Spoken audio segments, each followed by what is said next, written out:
What is going on, people? Welcome to another episode of The Spoiler Alert. I am your host, Tony Polanco, and today I'm joined by Emilio Lopez. It's Mr. J. Chris Seeley. Hey, what's up, everyone? And Mr. Richard Bailey Jr. What's up, everybody?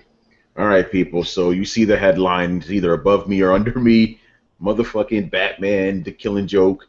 This was the movie people have been waiting for years, right? They wanted an animated version and stuff, obviously because the graphic novel is a classic, right? It really made Joker really fucked up, right? Until because of that we had Oracle and stuff. It kind of did both. It kind of humanized him and also made him fucked up at the same time. Yes, exactly. It's interesting because it went to both of those extremes, right? Yeah. But that is basically like the de facto classic Joker story. So obviously we wanted to see it in animated form, and going by the track record of DC animated within the last 5 or 6 years, we were like, okay, this is going to be amazing. I don't know, man. Okay, so what happened was, because originally I was reading up on this, the movie, as they wrote it, it would only be 30 minutes long, so they needed to pad it a little bit, right? So which, by the way, they deleted things. They deleted it, which is insane. It's like, how are you going to delete things if the movie's already too short, right? So they padded it with some extra stuff. What the extra stuff was originally, because this script's been going for like 10 years, right? I don't really know what that is. So they padded it up to 45 minutes, and then they were like, when they were about to do it now, they're like, we need more padding. So they added all this stuff with Batgirl, Barbara Gordon, right? Which is fine because all she does in the original, comic book is just get shot. That's all she does, So they added more background to her, and everybody was pretty okay with it. It's okay, cool. You want to add stuff to Barbara Gordon, actually flesh out her character, perfectly fine. Then you see this thing, and and we're gonna jump right into it. Usually with spoilers, we like to give our first little impression. No, we're gonna jump right into it. We're gonna jump right into the scene that everybody's talking about. That's gotten people pissed off, right? So they're basically, Barbara Gordon is crushing on Batman. She's kind of like seeing him as like a teacher. She wants to lust for whatever. Then they eventually have sex on a roof, and I was like, whoa, because to me Batman and Barbara Gordon always had like a father-daughter kind of relationship, right? So seeing them just going at it, like going at it is not even anything. She just pulled her shirt, her. They had sex, Manny. Yeah, I know, but I mean, they didn't actually show anything. It doesn't matter. They still had sex. You understand? It was implied. It was implied sex. No, it wasn't implied. It was sex. It was implied because you didn't. How was it implied? She flat out did not see it. But she says it. Yes, she says it happened. But in other words, saying that they had sex on screen, yes, then that you can say that. But they didn't have it on screen. They had sex though, so you're kind of making excuses right now. I'm not making excuses, but they never showed them having sex. I know that it's implied. It's still implied because they never showed it. It's not implied. She says it was sex. She flat goes, it was sex. It doesn't mean anything. Yeah, but at the same time, it's not. They didn't. To me, when you say that they have sex, you actually show a sex scene. There was no sex scene. Dude, that's stupid. I'm sorry, that's dumb. If they it's not dumb. They didn't show it. That's it. So you're telling me they didn't show? I'm not saying they didn't have sex, but they didn't show it. That's exactly what you're saying, though. Yeah, they didn't show it. They had sex. Stop it. I'm not saying. You're not getting me. I'm saying yes, they did have sex, but they did not show it.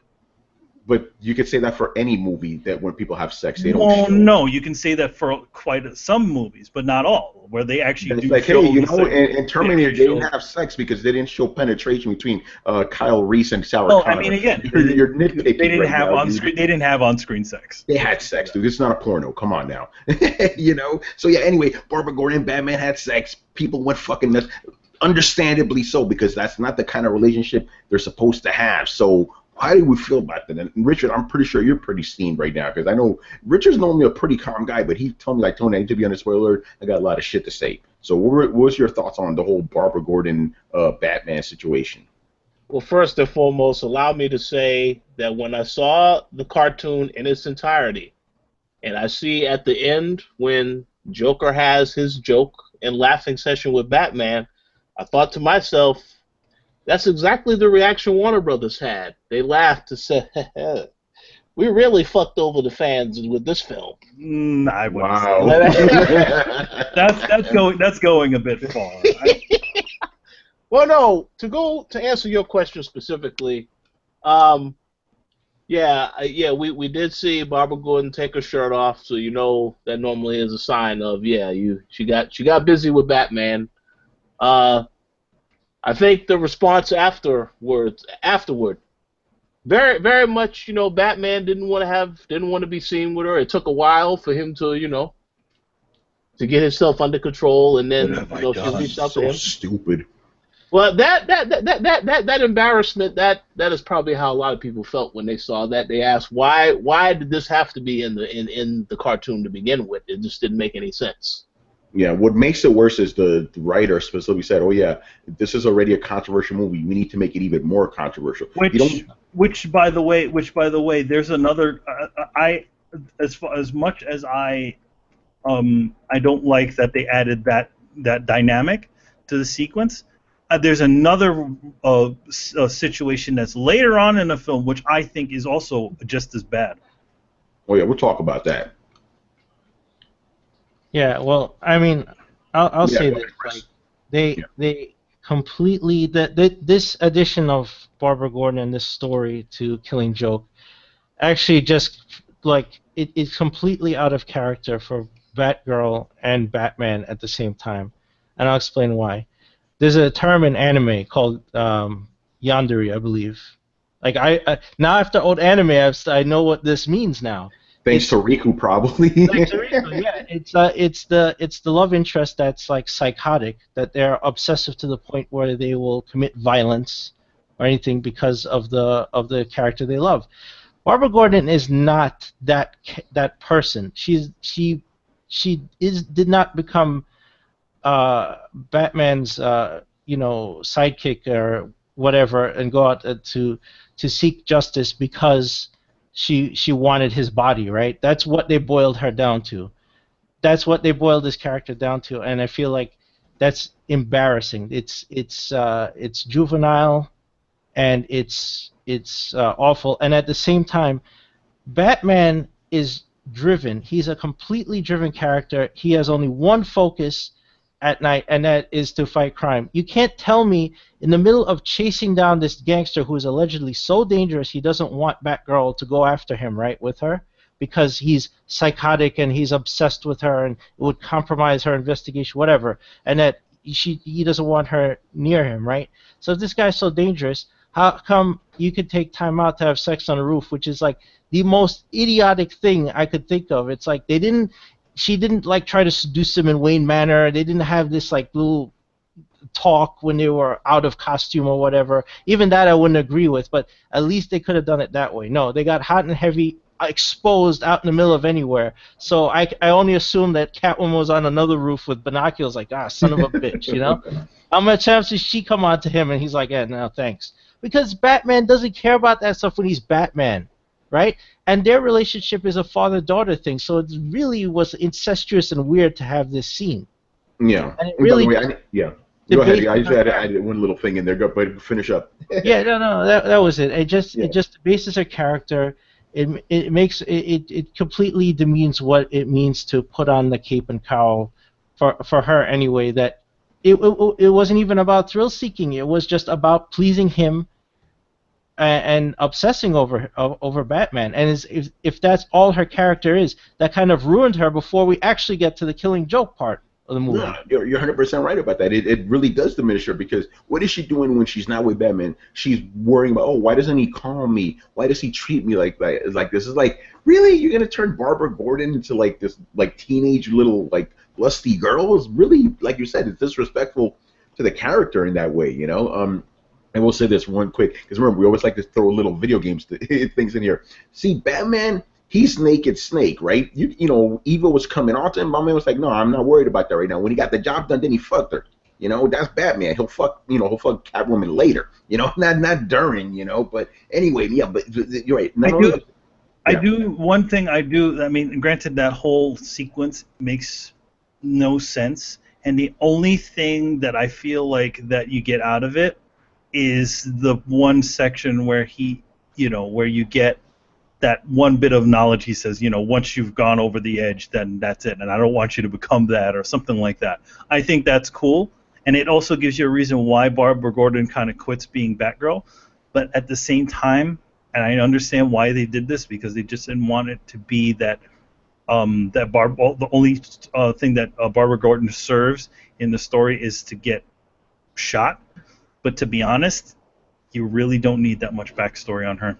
You could always pretend that Batgirl never existed, because in that story they never bring up that thing. What you do learn in that story is that, if that story was autonomous and sitting on its own, it's like Commissioner Gordon has a daughter, something horrible happened to her, and the Joker is using this as a way to taint Commissioner Gordon.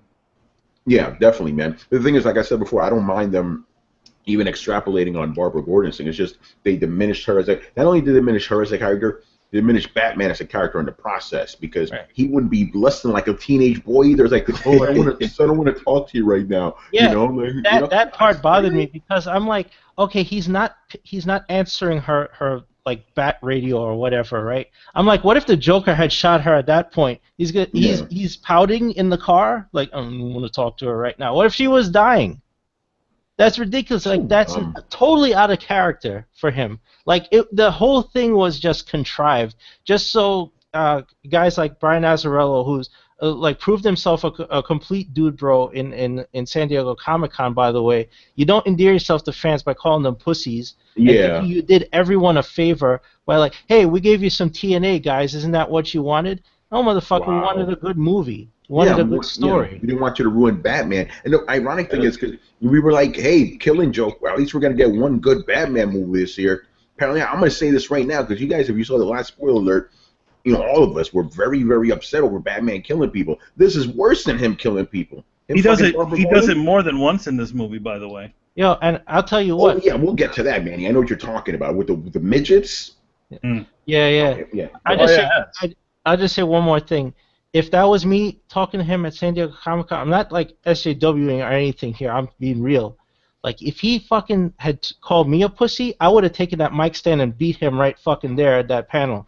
Like, it's not just like the New Yorker me. I'm not saying the other guy was a pansy. It's like California people are more laid back. He wouldn't fucking talk like that to me.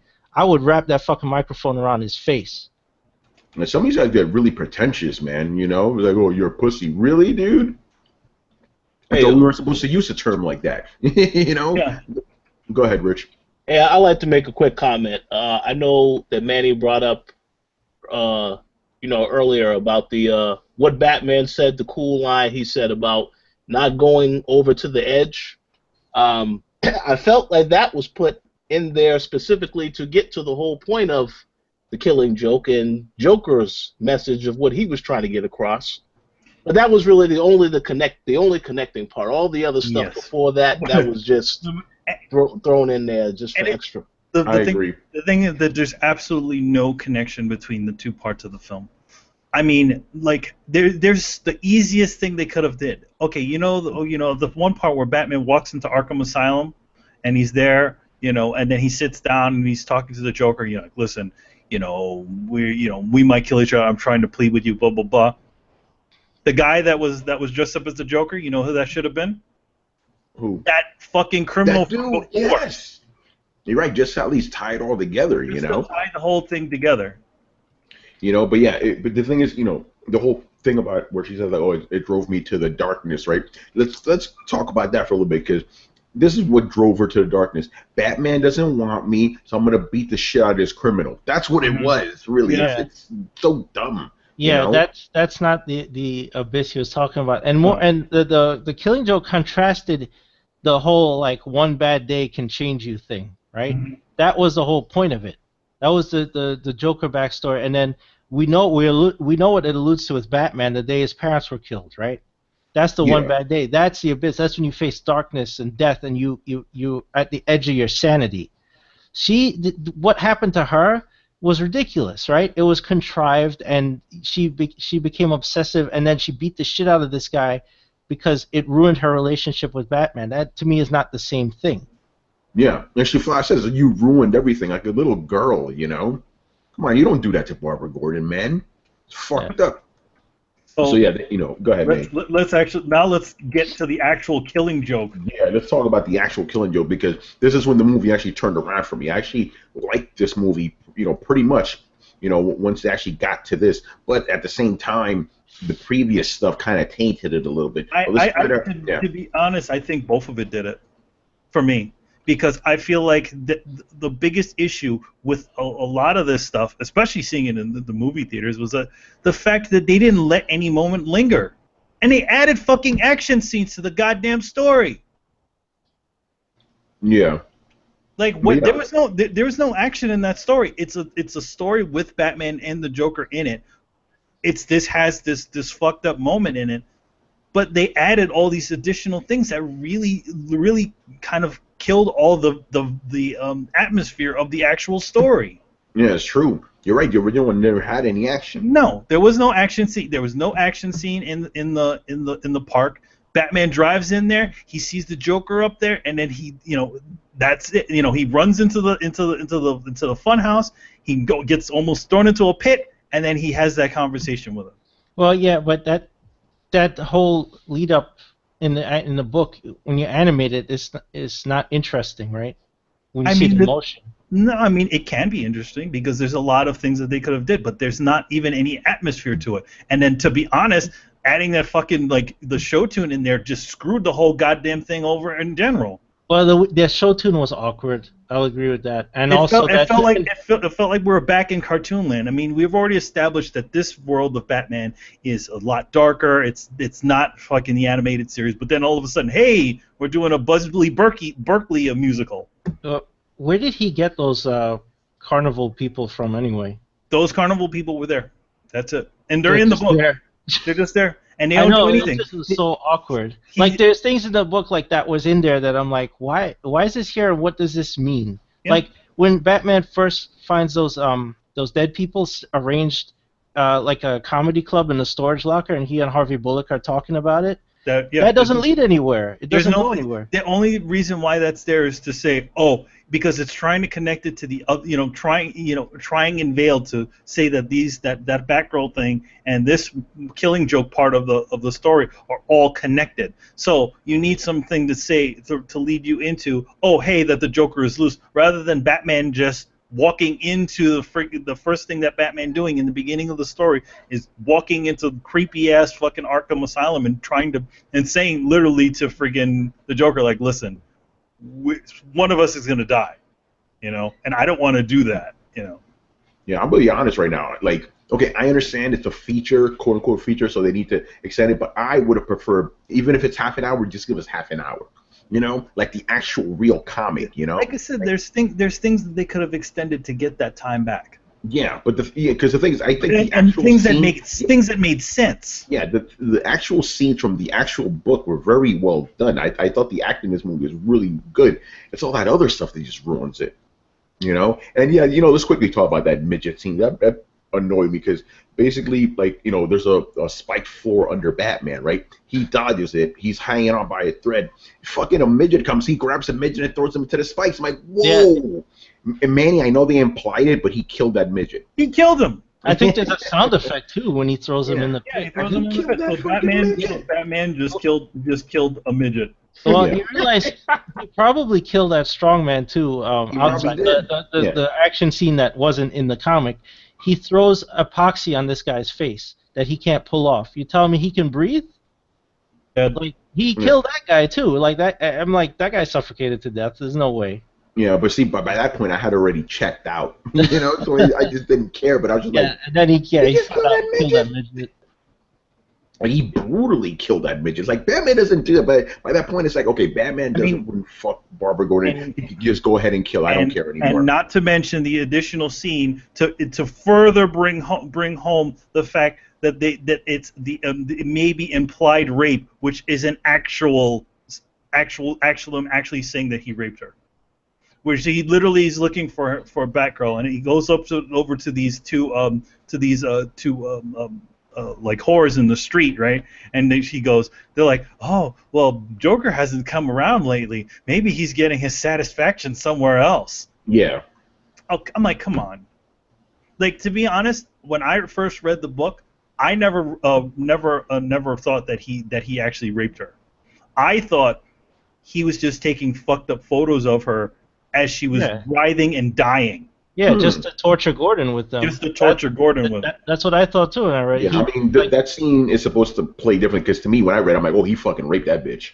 You know, but again, it could go either way. There is no correct answer to that. There is no correct answer, but to me, adding that situation where it's a definite saying, oh yeah, he's getting his sexual satisfaction somewhere else. Yeah, no, I agree with you there. They should have left it open-ended like the book. And to be honest, I also feel like they really obviously they did get those different sequences in there, you know, where he's in the flashbacks. But I feel like all that baggage that's at the beginning of the film, like just totally pulls any of the moments out of those sequences. Yeah, I could agree with that. Now, quickly, I want to ask Manny and Richard this.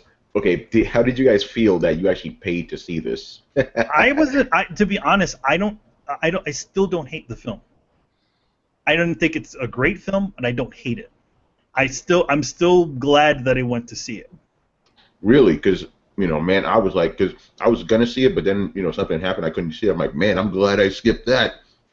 No, I did. I'm not annoyed that I got to see it. I'm just like, I also don't hate the film, but at the same time, I just see there was just an immense amount of problems with the film. Yeah, because it actually sounds like you had more of a problem with it than I did. You know, there's a lot of things I had a problem with, but I'm still at the point where I'm still glad that I actually got to see it. Yeah, in the theaters, because you could have seen it like I did elsewhere. I mean, the biggest I see one of the other issues with the film, and this is just a budgetary constraint, is the fact that the animation was just not on par. The drawing in the whole feature it was just obviously not meant to be shown on a big screen, like blurry ass like somebody picks up a piece of paper and you can see all the see how pixelated the actual thing that's stuck on there is. There's just like really just shitty ass drawings. I mean, granted, it's consistent. Like the show, the episode or the movie is consistent, but it never gets any better. Like you never really see a really good like still shot or like close up or any of the characters. They all look messed up. They never look the same from scene to scene. Yeah, hey, Rich, what would you feel about seeing a movie? You know, like paying for it. Do you regret that decision? Well, hold on a second. Let me just say this real quick. What Manny just said about the animation, 100% correct. For those that might not know, I went to school for animation, so yeah, I could tell that it definitely did not look as good in certain areas. But as for paying for the film, you see, here's the thing: the theater I go to, normally you could see a film, whether it's a matinee or a late show, for about $6. So when wait, but when this particular screening, they doubled the price. What? So I was like, oh. So how much do you usually pay? $6. You said $6. $6. That's about it. That's with the tax and everything. When I went to this screening, they're like, oh, that's going to be $13.35. Wow. I said, oh, that's interesting. So obviously, you know, I go in there, I see the film. I do agree it had a lot of issues. But yeah, after that, I was like, yeah, you know, never again will I pay double price. It's funny because I paid about 12 for my showing. I mean, I'm used to, you know, especially being from New York, I'm used to paying way more than that for. 12 is cheap. Yeah. You know, but yeah, wow, that's not bad. Yeah, I felt like lucky because I was gonna go with a few friends, right? But then the thing is, the movie leaked online, right? And they're like, "Yo, they're not gonna go see it now." So I'm like, "Okay, fuck it." You know, I guess I'll stay home. You know, and then I watched. I'm like, "Man, I'm glad I didn't pay for this shit." And then the other thing that I did like seeing when you see it in the Fathom events thing, you actually get to see like two behind the scenes, essentially the DVD features. You get to see it before the thing. They have an interview with Mark Hamill, and he talks about his career doing the Joker, that was great. Star Wars and the Joker. And then cool. there was a really nice thing after about the music because they paid to have the whole film orchestrated. Yeah, you could tell that too. That music was really good. Actually, that's a good jumping off point because we've been obviously really fucking negative. What about some of the things we liked? Like I said, I liked when they actually stuck to the actual story. Because Mark Hamill, Kevin Conroy, excellent. With this movie, they actually brought different nuances, and you don't see before, especially Mark Hamill, because he had to play, pre-Joker, right? Mm-hmm. So that was cool to me. I like hearing Kevin Conroy. He was bringing different dimensions, even with those stupid Barbara Gordon scenes. It was at least interesting to hear him do something else instead of just being, I'm Batman, So that was cool. I enjoyed the voice acting, the orchestra, all that stuff was fantastic. And the thing is, I remember I saw it at home, so I wasn't really bothered with the quality of the way it looks. Like I agree that it doesn't look as good as other DC animated films, and it doesn't even look that close to the original source, which is weird. No, they try to match it, and this one they didn't bother. You know what? I have an issue with that too. I mean, granted, you can't do this guy's work. His work is way too detailed, but I feel like there is just a lack of black, like blacks in in a lot of these films. Like they're just you look at that scene where he sits down with the Joker. That whole background is all black. It's just them and a cone of light, and that's it. Yeah. And they didn't even do that. I'm like, come on, guys, you guys have done this. This is the animated series. Even if you boil down that guy's work to its simplest style, you still have those wonderful blacks that he had, but you didn't even do that. Yeah, that's true. No, I agree with you on that. And then there are these weird like gradiences that they threw over everything. I'm like, listen, gritty this shit up. Don't just throw a freaking gradient on him. Get some black. I mean, it's like they're only blacks when they need to, like.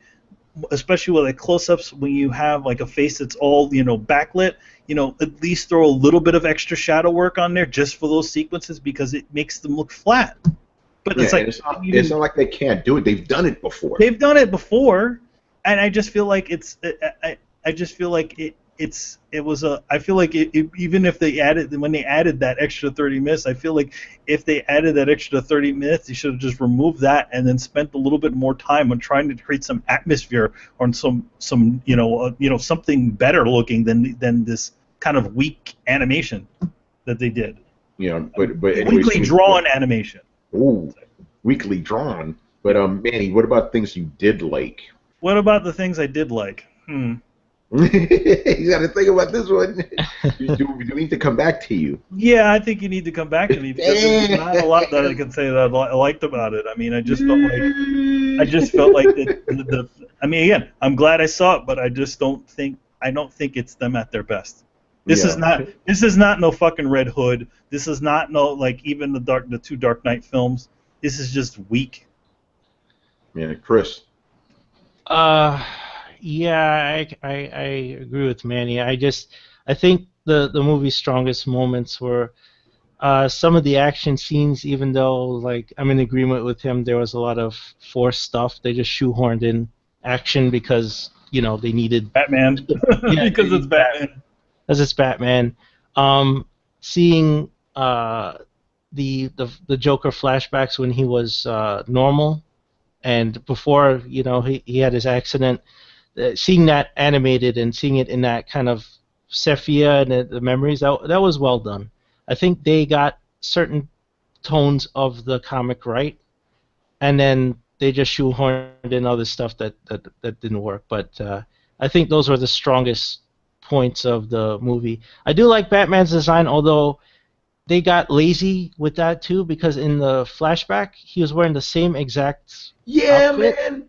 He's supposed to have He's supposed to have the curly horns in the flashback and the straight ones in the normal. That's what I'm saying. I was expecting. I'm like, okay, in the modern times he's going to look more like modern Batman. No, he's still old. You know.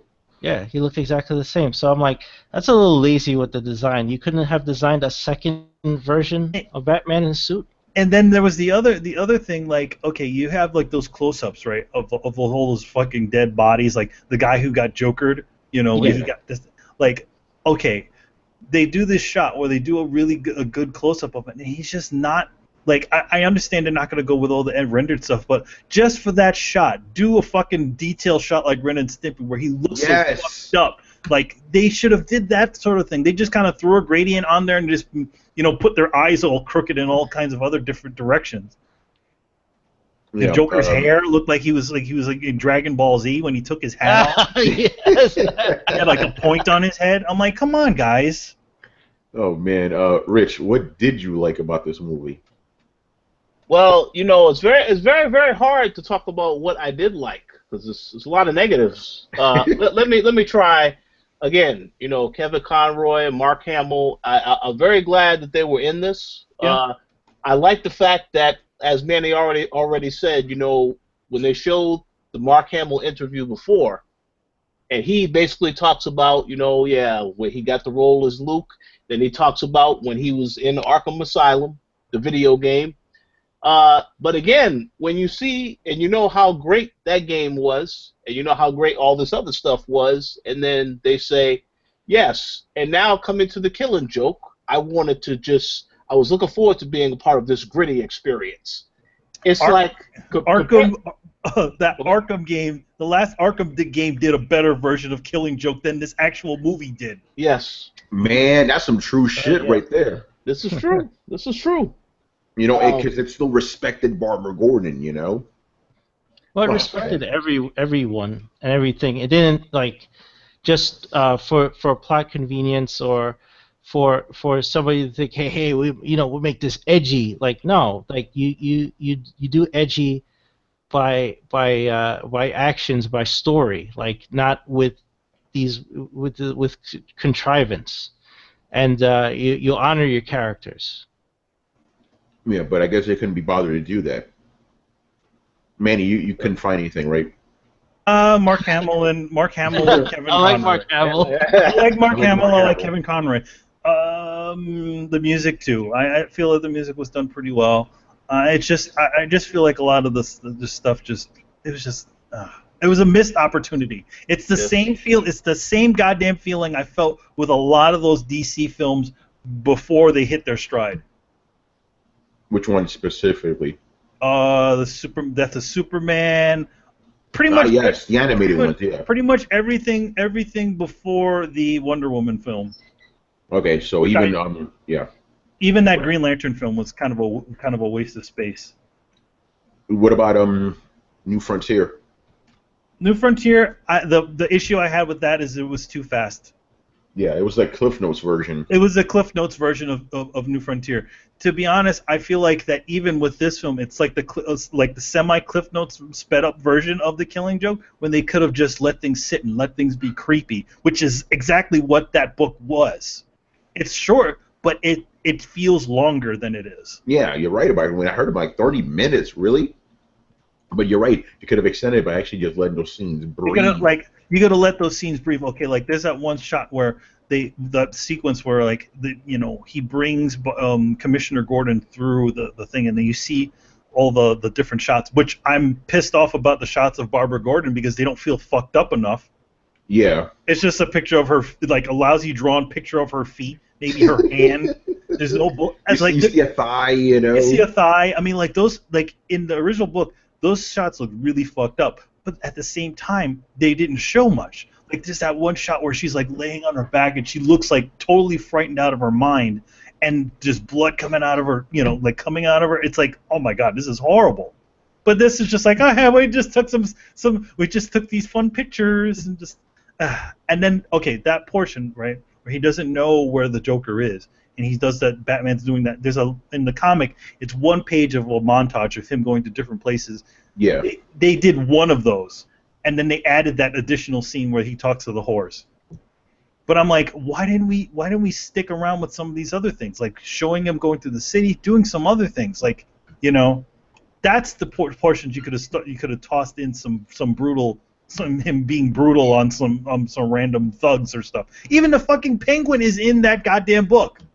Yeah, but there's some other stuff that's missing. Admittedly, I haven't read that book in years, so I don't remember the stuff they tossed out. So, what did they take out of the book? Well, they didn't. They only implied Harvey Dent this time around, where they actually showed a shot of Harvey Dent inside of And Yeah, his suddenly arm was sticking out. bars- And the coin was on the floor. Yeah, so they did that. I guess they didn't want to design Harvey Dent for that. Yeah, There's it's that. just an arm, you know. There's another portion where there's that part where he's actually looking for where the Joker is and where Commissioner Gordon is.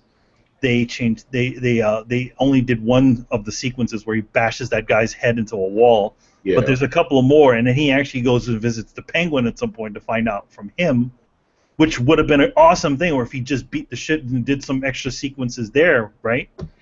There's also they not only removed that, there's also some stuff removed from Joker's origin, a little more nuance to it. Yeah.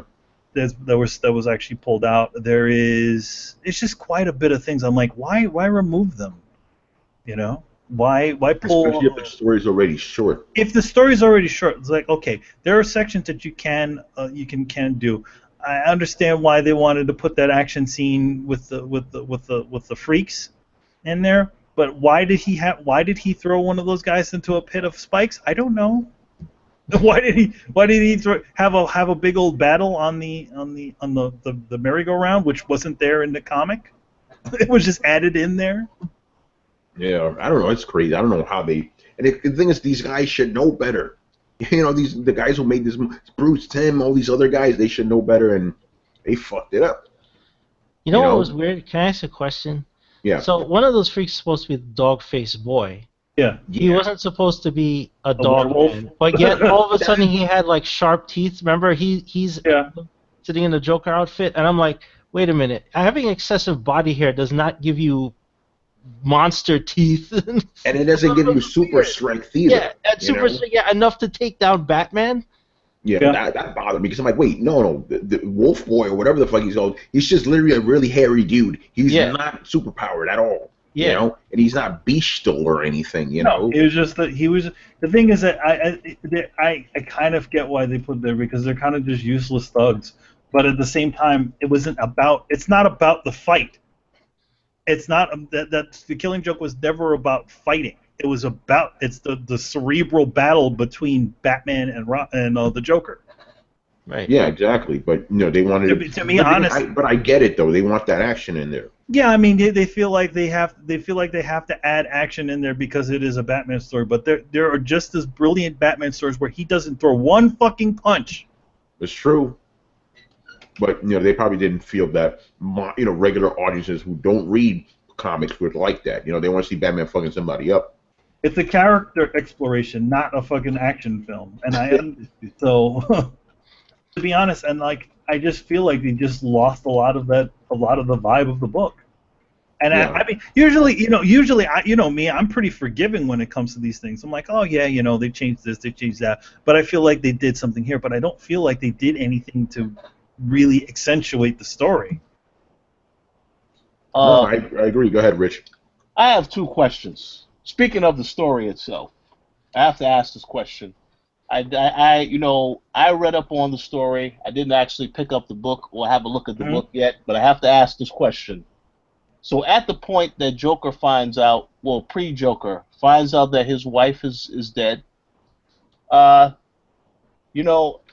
that point, he still decides to go ahead and help these guys try to do the robbery? Yeah. Hmm? Okay, yeah. Because to me, I didn't really understand that because I figured, man, you wanted to do this robbery just specifically so you can get the money to take care of your wife and your kid. So what do they have against you to make you say, okay, now you still have to go? Here's the thing, like the way I see it is that he still has no money regardless. To bury his wife would also put him in the poorhouse. He'd be fucking done. And I also think the other reason why he still did it is because he had nothing to lose, because he already lost it all. Okay. All right. Okay. Yeah, no, Rich, I kind of agree with you. As a matter of fact, because again, it's been years since I read this. I was actually questioning because, again, I probably just forgot because I'm like, I don't remember his wife dying in the original book. Like, I could be wrong about that, but I legit do not remember her even dying in that. I don't remember her dying either. Because the thing is, I remember asking myself, like, hey, whatever happened to Joker's wife after he became the Joker? I always ask myself that. I think they killed her in the movie. I could be wrong. I know there's a couple guys in the comments. Please let me know. Was she alive in the book or not? Because I remember her not dying. Because Rich, I was with you. I was like, why is he doing this if he's already dead? You know, and if he was really, really depressed, I'd be like, yo, take that gun to my head, just do it, end it all right now. You know, like why go through I it? think You know? I don't remember her dying. So they could have just They could have added that in there for dramatic tension, but again, it makes no sense. You know. So Kristen, so the same thing happened. His wife died. Is that what happened? Because again, I don't remember her dying. Because I remember for years asking, like, whatever happened to Joker's wife? Like, whatever happened to his son? You know, I was always wondering about that. Because like that would be an interesting story. It's like, oh yeah, remember Joker's wife? His son, he turned out crazy too. His name is Legion. Oh no. There's always a delay here, so we're not getting the answer right away. But anyway, but yeah, man, it's like you said, man, such a disappointment, such a missed opportunity. You know, like it could have been one of the best. It could have been if it was their last thing they ever did. It could have been like that swan song. But now we kind of don't have any real big Batman stories left over. Now we have is like kind of some of these New 52 things, and I don't know. No, there's good Batman stories left. Yeah, there's still a bunch of great Batman stories, man. Like I mean, like the iconic, like some of the iconic stories though. Like, what do we do? Nightfall. Yeah, well, Nightfall was a great story. I enjoyed it. I'll be down for Nightfall. What about Oh, they already did Ra's al Ghul, right? In these things, like the original Ra's al Ghul, like you could do something with that. You could do fucking what was the name of that event where the earthquake happened in Gotham? No Man's Land. Yeah, man. You could do that shit. You still got plenty of good Batman stories out there, you know. Hey, yeah, go ahead, man. What about the Long Halloween? Yeah, you could do Long Halloween. Right? I'm surprised. To be honest, I'm surprised they did this one and not Long Halloween first. Why is that? I don't know. It seems a little bit more up their alley as far as it goes. Oh, because it has a million villains. It has a million villains. It could be read in two different ways. It could be read as creepy. It could be read as a little bit more, hyper reality, like the normal Batman the animated series stuff. Yeah, that's a good point. But yeah, there's still plenty of good Batman stories, you know. It's not just New 52 stuff, even though I'm still upset that they threw the Court of Owls in there without doing a proper Court of Owls like story. I hope they just decide, let's do Court of Owls straight up, because that's almost a modern classic. And you can still do a Death in the Family, another modern Joker story. Plenty of good stuff there. But this one, like you said, man, big disappointment. Now, I'm left asking, this is the final question of this, which one was worse? This or Batman versus Superman? Or actually, not worse. Which one was a bigger disappointment? Oh, what was a bigger disappointment? Disappointment. Now, what was worse? Which one is the bigger disappointment? Because that's the more interesting question to me. You know. I'd say Batman v Superman. Yeah, I'm the same too. Yeah, I'd say waiting for a live-action Batman Superman movie where they're together. What is I know where people put Killing Joke on a pedestal, but that was way more anticipated by everyone, not just comic book fans. If you even heard of Batman, you would want to see this movie, right? So I think that was where the expectations came from, and it fell short. So it's like that, to me, easily is a bigger disappointment. Yeah, I'm going to go with the opposite answer. I'm going to say this is a bigger disappointment in this sense. With Batman vs Superman, when we were going to that theater, we already kind of knew it was going to be bad. We had, because the movie was rushed by DC. We didn't really have much hope. We just went in there because, like, okay, it's probably going to be bad, but fuck it. Let's go see it. This one, we're like, oh, this is going to be good. And then it's like, oh, no, it wasn't good. What happened? You were supposed to be the good Batman movie this year. So in that sense, I'm going to say this is a bigger disappointment. Obviously, Batman vs. Superman is a worse movie, just objectively speaking. But to me, this is more of a disappointment because you thought it was going to be good. Batman vs. Superman, you knew it was going to be trash. Richard, what about you, man? What's more of a disappointment? Well, I actually still did not see Batman v Superman. Oh, wow. Now, I have to see it before, Suicide Squad, so I'll see that next week. But for now, well, yeah, but just by default, I'm gonna have to say that this was a disappointment. I already know Batman, Superman is a disappointment, but also, this is part of their cinematic universe, so it's probably on a much larger scale, more disappointing because now you got to wonder if the other movies that come after that are gonna be any good. Yeah, we'll see about that. But you're right, because the thing is, this was just a one-off. It doesn't really speak to the whole quality of other DC animated films. With Batman vs Superman, it kind of hinges more, the whole universe. Yeah, if one of their films doesn't actually the animated films kind of just fall short, that's okay because they're people are gonna still watch them. There's been good ones, there's been bad ones. Yeah. And it doesn't. The franchise doesn't hinge that these films do well. Yeah, because there is no franchise. With Batman Superman, it's a different story. Obviously, one movie fucked it up. I mean, look what happened. Green Lantern was supposed to set the whole thing off, and that was fucked up, and then it derailed the whole thing. Yeah. But yeah, go ahead, Chris. I don't know. I was just agreeing with you, and I mean, the Nolan movies were just thrown right out the door. So over. Oh man! All right. So I think that pretty much does it for this episode. Obviously, not a very cheery spoiler alert, but what can you do? Go ahead, Rich. I'm sorry. I have to ask this question before we end. Go ahead. Do you guys feel this movie was worthy of the R rating? Because I can think of a lot of other movies far worse than this. No, not at all. Okay. It's a total soft it's like slightly over a come on, it's not even that. It's a PG-13 movie. It's a PG-13 movie. Well, yeah, because I was gonna say Assault on Arkham had way more violence, and it had like a weird sort of pre-sex scene between Harley and Deadshot, and was that rated R? No, I don't think so.